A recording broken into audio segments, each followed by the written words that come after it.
திமுக துணை பொதுச் செயலராக திருச்சி சிவா தற்பொழுது நியமனம் செய்யப்பட்டுள்ளார். இதுகுறித்த கூடுதல் விவரங்களை நமது தலைமை செய்தியாளர் சிவா வழங்க கேட்கலாம். வணக்கம் சிவா, உங்க விவரங்களை பதிவு செய்யலாம்.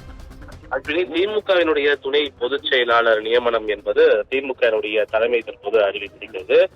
திமுக கழகத்தினுடைய சட்டத்திட்ட விதி 17 பிரிவின் 3 கழக கொள்கை பரப்பு செயலாளராக பொறுப்பு வகித்து வந்த திருச்சி சிவா எம்பி அவர்களை அந்த பொறுப்பிலிருந்து விடுவித்து துணை பொதுச் செயலாளராக நியமிக்கப்படுவதாக தற்போது கட்சியினுடைய திமுகவினுடைய தலைவரும் தமிழ்நாடு முதலமைச்சருமான மு.க.ஸ்டாலின் தற்போது அந்த அறிவிப்பை வழங்கியிருக்கிறார்.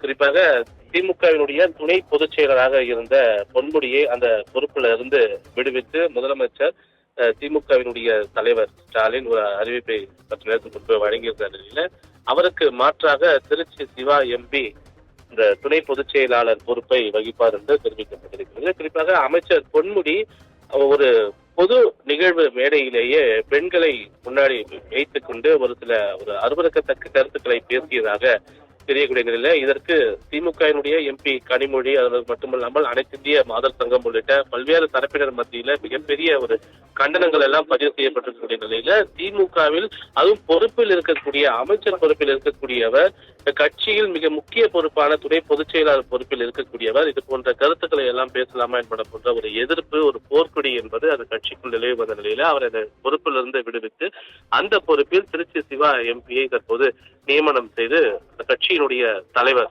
ஸ்டாலின் அந்த அறிவிப்பை தற்போது வெளியிட்டிருக்கின்றார். அஸ்வினி, கூடுதல் விவரங்களுக்கு நன்றி சிவா.